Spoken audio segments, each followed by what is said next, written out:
Olá, meu colega advogado, minha colega advogada, sejam bem-vindos em mais um hashtag OABRJ Debate. E como você já sabe, no nosso programa nós sempre trazemos um colega advogado, um colega advogada para conversar com a gente. E nesse período atípico que nós estamos vivendo, esse período de isolamento, de quarentena, e nós temos sempre tido a satisfação de trazer aqui excelentes formadores de opinião e pessoas que estão cada vez mais lutando pela cidadania, pelo direito, pela dignidade da nossa profissão. E hoje nós temos a satisfação de receber o Dr. Geraldo Nogueira, ele que é um militante e é o presidente da comissão, é o presidente de honra da comissão das pessoas com deficiência da OAB aqui do Rio de Janeiro, e um especialista no tema também, uma pessoa que já luta há muitos anos, cada vez mais, por uma cidadania plena no Brasil e aqui no Rio de Janeiro, especificamente. Doutor Geraldo, satisfação em tê-lo de novo aqui conosco. José Júnior, um prazer todo meu estar falando aqui nesse canal da OAB, essa instituição tão importante para a sociedade brasileira, que nos momentos mais difíceis sempre se manifesta em favor da sociedade, principalmente dos grupos mais fragilizados. É um prazer, eu cumprimento a todos que estão nos vendo aí. Um abraço grande para todos. Doutor Geraldo, agora surgiu um plano estadual de valorização da advogada e do advogado com deficiência. Que projeto é esse? Que trabalho é esse? Esse plano começou lá no Conselho Federal da OAB, né, que instituiu esse plano com o objetivo de valorizar o advogado e a advogada com deficiência em todo o território nacional. E o Rio de Janeiro, nós trouxemos a ideia para cá, a Comissão dos Direitos da Pessoa com Deficiência apresentou esse projeto aqui ao Conselho Pleno da Seccional, e esse plano foi aprovado por unanimidade do Conselho, então ele está valendo, ele inclusive alterou o nome da comissão, que anteriormente era Comissão de Defesa dos Direitos da Pessoa com Deficiência. Hoje é Comissão dos Direitos da Pessoa com Deficiência. O Conselho Federal procurou alinhar isso em todas as OABs, né, do Brasil, esse nome voltado para a comissão. E uma outra novidade, que a comissão deixou de ser uma comissão especial e passou a ser, a partir de então, uma comissão permanente da OAB Seccional do Rio de Janeiro, a partir da aprovação do plano. Qual é o perfil? Nós temos muitos advogados que estão dentro desse universo de pessoas com deficiência? Pois é, esse é um ponto, né, que o plano está... o primeiro item, inclusive, do plano é que o plano traz umas diretrizes de ações da OAB para exatamente incluir o advogado e a advogada com deficiência de forma mais concreta nas ações da instituição OAB e Caixa de Assistência dos Advogados. E o primeiro item, o plano recomenda que a OAB faça um recadastramento procurando identificar os advogados e advogadas com deficiência que estão inscritos nos quadros da OAB. Por exemplo, aqui na OAB, na seccional, se a gente usar o sistema atual, né, de inscrição dos advogados, nós encontramos um número muito baixo de advogados registrados, porque a ficha anterior, né, de cadastramento desses profissionais, ela não contemplava essa pergunta, se o advogado ou a advogada é uma pessoa com deficiência. Então, a pessoa não informava isso. Então, com certeza, a gente deve ter aí em torno de 10% dos inscritos pessoas com deficiência. Com certeza, a gente deve ter esse número. Uhum. E como é que anda a situação de acessibilidade dos profissionais de direito em relação ao exercício da sua profissão aqui no Rio de Janeiro? A gente tem leis, né? O Brasil, aliás, é tido como um dos países das Américas. Aliás, na verdade, foi reconhecido pela ONU que o Brasil é o país das Américas com a legislação mais inclusiva em relação à pessoa com deficiência. No entanto, nós temos uma legislação complexa, né, e que atende bem todas as demandas da pessoa com deficiência, principalmente com relação à acessibilidade, mas elas não são efetivadas, né? Então, a gente tem a legislação, ganhamos até esse reconhecimento, mas ainda falta implementação. No caso dos órgãos ligados ao mundo jurídico, né, os tribunais têm se antecipado, têm procurado dar o exemplo, né, têm feito acessibilidade. Agora, as próprias OABs têm que acompanhar isso, né? Inclusive, o próprio plano de valorização, uma das diretrizes lá é que a acessibilidade seja contemplada, não só a acessibilidade física, como as salas, por exemplo, de atendimento aos advogados, ou sala de apoio, né? Terem uma rampa, estar num local mais plano, de fácil acesso, mas também ter acessibilidade para o cego, né? Inclusive, nós estamos fazendo isso em parceria com a CAARG. Nós tivemos aqui a CAARG, que hoje está sob a direção do Dr. Ricardo Menezes. Ele comprou essa ideia do plano com a gente, ele está muito empenhado em executar o plano e nós já começamos algumas ações. Uma delas, a gente vai instalar em todos os computadores das salas da OAB, ou pelo menos algum número razoável de computadores, um software que possibilita o advogado cego a ter acesso às informações do computador, né, através desse software. É uma coisa simples, isso a gente vai ser feito. A questão de benefícios, que o plano de valorização também fala, até porque, né, a deficiência ela acaba se aliando muito à questão da pobreza, e há um estudo da ONU que a pessoa com deficiência ela tem um gasto de 1/3 a mais da sua renda só com a deficiência, né? Então, a CAARG tem que dar uma resposta a isso, trazendo alguns benefícios para esse segmento, para compensar esses advogados com esses gastos excessivos na sua vida diária. E um dos benefícios, né, eu tive a oportunidade de passar essa ideia para o doutor Ricardo Menezes, ele aceitou, isso já foi aprovado, já está valendo. Nós temos hoje um financiamento de equipamentos. Assim, se o advogado precisa de uma bengala, de uma muleta, de uma cadeira de rodas, de uma adaptação para o carro, de comprar um software, né, se ele é cego, ou um aparelho auditivo, se é uma pessoa com deficiência auditiva, esse aparelho, essa necessidade desse advogado é financiado hoje por uma financeira em parceria com a CAARG, com juros bastante subsidiados e com parcelas também que fica a escolha do advogado ou da advogada bastante acessível. E também no clube de vantagens da CAARG, né, que não contemplava o setor da deficiência, hoje estão lá cadastrando empresas voltadas ao atendimento às pessoas com deficiência. Então, lá vão ter empresas que vendem adaptações para carro, que vendem cadeiras de rodas, todas dentro do clube de vantagem, oferecendo descontos especiais para a categoria de advogados ou advogadas com deficiência.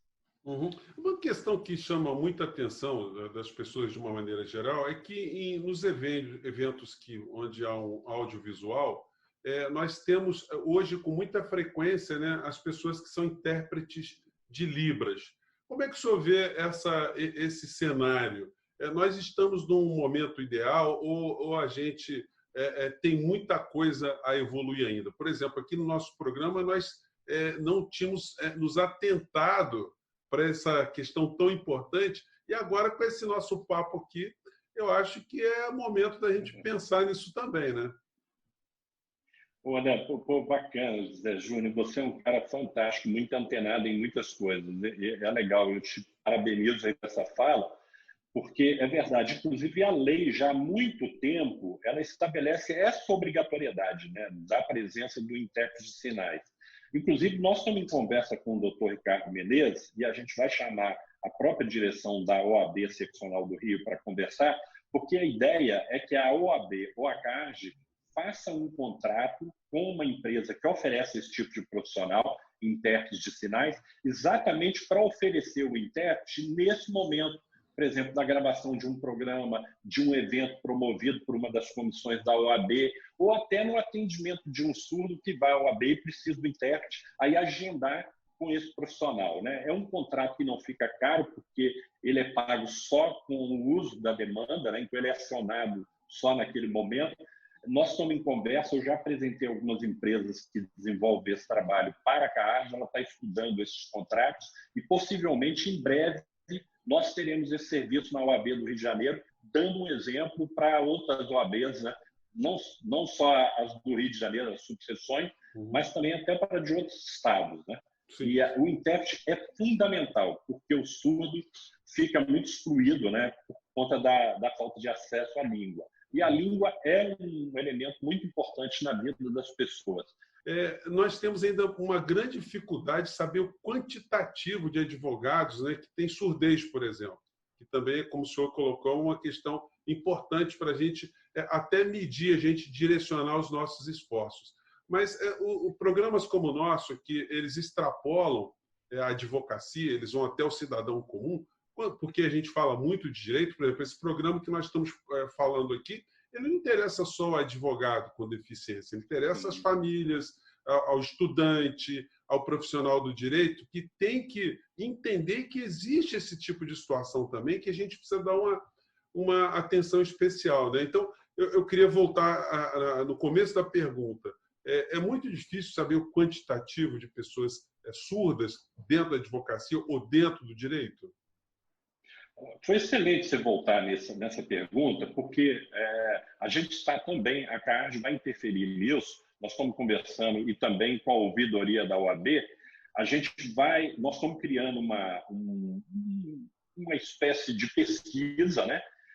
Nós vamos lançar, são 3 ou 4 perguntas só que nós vamos fazer aos advogados, a todos os advogados inscritos na OAB, e a nossa esperança é que com resposta dessas perguntas, nós tenhamos essa fotografia ou essa radiografia, né, de todos os profissionais inscritos na OAB do Estado do Rio de Janeiro, qual deficiência a pessoa tem, que tipo de deficiência ela tem, qual necessidade ela tem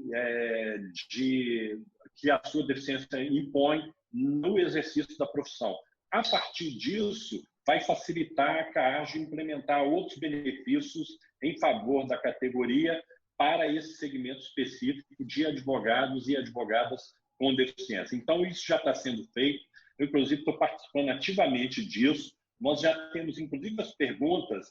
Está faltando até um texto que eu fiquei de escrever para a gente fazer a abertura desse questionário que vai ser disparado, eu não sei se pela CAARJ ou pela ouvidoria da OAB, mas isso está sendo feito e a gente, em breve, deve executar essa ação. E aí nós vamos trazer essas informações para o sistema da OAB, que vai ficar atualizado com esse quesito a mais aí, tão importante para que a gente saiba exatamente onde atacar e onde beneficiar esse público tão merecedor e carente aí desse apoio da OAB e da CAARJ para que exerça a profissão com mais dignidade e com mais facilidade. Porque a gente já tem as dificuldades que a profissão impõe no dia a dia, e essa dificuldade, às vezes, é muito agravada por uma condição de deficiência que, às vezes, um obstáculo pode ser removido e facilitar a vida da pessoa e, por desconhecimento, não é removido.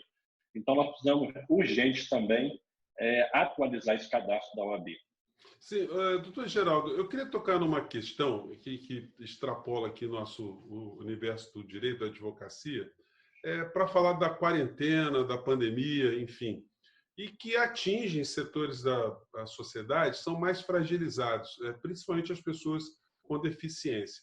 E é muito preocupante quando a gente vê governantes fazendo discurso de que o isolamento não deveria ser feito, provocando as pessoas a irem para as ruas, a quebrarem o isolamento, a abrirem o comércio. Como é que o senhor analisa esse tipo de situação? Nós estamos diante de uma ficção, é um problema que não atinge as pessoas com deficiência, isso foi superdimensionado, isso é fake news. Qual é a tua visão sobre isso? Olha, é muito assustadora. Nós ficamos bastante assustados no início, inclusive, né? Depois a gente vai acomodando as ideias, né? Mas naquele início, assim, as pessoas com deficiência ainda são muito invisíveis dentro da sociedade, né? E em momento nenhum, nem o Plano Nacional de Saúde, nem estadual, nem municipal, tocou no assunto pessoa com deficiência. Tocou, por exemplo, no assunto idoso, criança, né, pessoas de risco. E a pessoa com deficiência é uma pessoa que agrega um risco a mais que é a deficiência. Imaginam inúmeras deficiências que afetam a parte pulmonar, a parte cardíaca, a parte de circulação sanguínea. Eu mesmo, né, que sou um cadeirante, as pessoas não sabem, mas eu sou usuário de cadeira de rodas, sou paraplégico. Eu, por falta da deambulação, eu tenho a minha circulação sanguínea prejudicada. Então, qualquer instalação de bactéria ou de vírus, ele é favorecido por essa circulação que já é deficitária nos membros inferiores, né? Que as pernas não se movimentam. Então, a gente é um grupo de risco a mais, né, nessa questão do coronavírus. E a gente ficou assim, estarrecido de nenhum órgão de saúde tocar nesse assunto, sequer tocar. Nós, inclusive, pela comissão, chegamos a soltar 2 notas, uma que nós intitulamos Todas as Vidas Importam, porque nós ficamos sabendo que o Estado do Rio de Janeiro ia estabelecer um protocolo de prioridade de atendimento e a pessoa com deficiência, nós tínhamos informações que seria colocado no final da fila, porque como seria uma pessoa que para eles a visão errônea de que a própria deficiência já leva a uma perda maior, então ela não seria prioridade, né? E nós soltamos uma nota pela comissão que foi assinada por mais de 300 instituições, inclusive o próprio Conselho Federal da OAB. Eu falei com o doutor Felipe Santa Cruz, ele aderiu à nota, né? Nós soltamos essa nota, e ela influenciou muito no Estado. Ela chegou às mãos do governador da época, né? E chegou às mãos do secretário também de saúde da época, que já não é mais, mas o fato é que o protocolo do Estado não vingou e não saiu.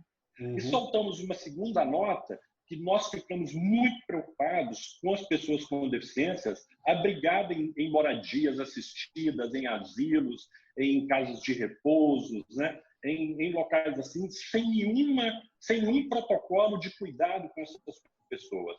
E aí nós soltamos uma nota com base numa ação civil pública que o Ministério Público do Estado do Rio de Janeiro propôs, né? Aí não conseguiu a concessão da tutela antecipada, não conseguiu eliminar. A partir disso, nós soltamos também uma nota e a Secretaria de Saúde do município deu uma resposta instituindo alguma das sugestões que a gente colocou na nota como necessária para proteger esse público com deficiência em abrigos. Eu tenho uma grande preocupação, doutor Geraldo, porque parece que a gente está amplificando o desamor ao próximo, a consideração com o outro, tratando as pessoas em categorias distintas, como o senhor acabou de falar aí. Isso é uma coisa absurda, é intolerável você pegar um grupo que precisa de uma atenção especial e menosprezar justamente porque a possibilidade dele sofrer uma letalidade é maior. Assim, Exatamente. É por isso que eu fico assim, muito feliz, por outro lado, a gente ter essa possibilidade de estar fazendo esse tipo de programa aqui, porque ele pode viralizar, ele vai para uma rede, ele vai para outra, ele vai tocando mentes, tocando corações, né? E esse papel que a gente desempenha aqui é um papel que eu acho muito importante, muito legal ter sim, pessoas como o senhor aqui ajudando a gente a colocar esse assunto cada vez mais para fora da bolha, né? A gente precisa cada vez mais estar... Porque falar nisso é falar de cidadania. É verdade. E por aí a gente vê a importância, né? Por isso que eu sempre elogio muito a instituição OAB, que, inclusive, assim, eu sou o fundador dessa comissão, né? Ela está já com 12 anos de existência. Eu me lembro, quando eu fundei essa comissão, eu custei a conseguir 5 colegas para começarem os trabalhos. Hoje, a comissão, eu nem estou na presidência mais, eu só tenho a presidência de honra, mas a comissão existe, de fato, funciona e tem mais de 40 membros. E a comissão da seccional foi a primeira do Estado do Rio de Janeiro, e hoje nós temos espalhado nas subseções, né, que estão pelo interior e também em alguns locais da cidade do Rio de Janeiro, nós já temos 30 comissões nas subseções voltadas para a questão da pessoa com deficiência.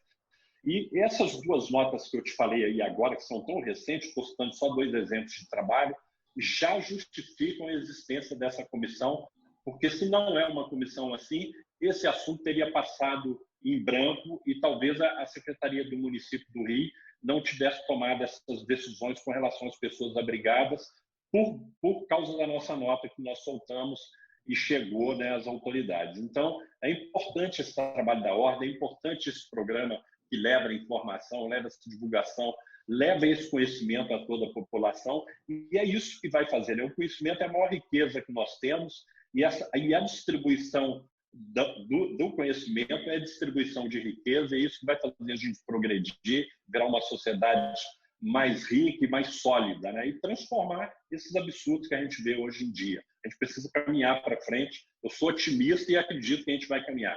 É esse esforço aí que nós estamos fazendo, né, no dia a dia. Bom, e com essa fala do Dr. Geraldo Nogueira, quero que dar o meu grande abraço a todos vocês que acompanham os nossos encontros aqui. Acesse os canais da OAB, acesse os canais de Cidadania, mande suas críticas, suas sugestões. Dr. Geraldo Nogueira, mais uma vez, muito obrigado por ter nos dado aqui esse tempo para a gente falar de assuntos tão importantes, assuntos que extrapolam aqui a advocacia, que chegam até o cidadão comum do nosso país. Mais uma vez, muito obrigado e um abraço a todos vocês. Até logo, doutor Geraldo. Obrigado mesmo, viu? Até logo, um abraço a todos. Foi um prazer, Júnior. Até a próxima.